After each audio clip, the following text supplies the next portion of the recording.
Hello दोस्तों, कैसे हो आप सब। ये देखिए, आज मैं आपको इस स्नैप से की हैंगिंग बनाना सिखाऊंगी। ये आप किसी को गिफ्ट भी कर सकते हो, बहुत सुंदर बनेगा। ये देखिए, मैंने इसके ऊपर फेविकोल लगाया है और इसे एक कार्डबोर्ड के ऊपर पेस्ट कर दिया। जब ये सूख जाए तो इसे हम कटिंग कर देंगे।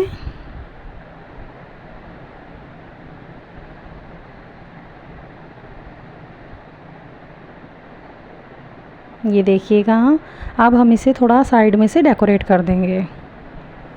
और दोस्तों, अगर आप मेरे चैनल पर नए हों तो आप मेरे चैनल को सब्सक्राइब कीजिएगा, और अगर आपको मेरी वीडियो पसंद आए तो इसको लाइक करना मत भूलिएगा और ज़्यादा से ज़्यादा शेयर भी कीजिएगा।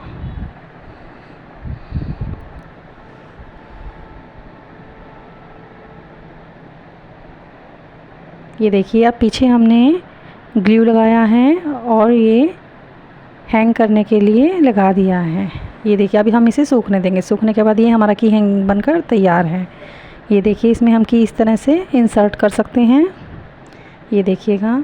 तो आपको मेरा की हैंगिंग बनाने का तरीका कैसा लगा? अगर पसंद आया हो तो मेरी वीडियो को ज़रूर लाइक कीजिएगा और ज़्यादा से ज़्यादा शेयर कीजिएगा। Thank you very much.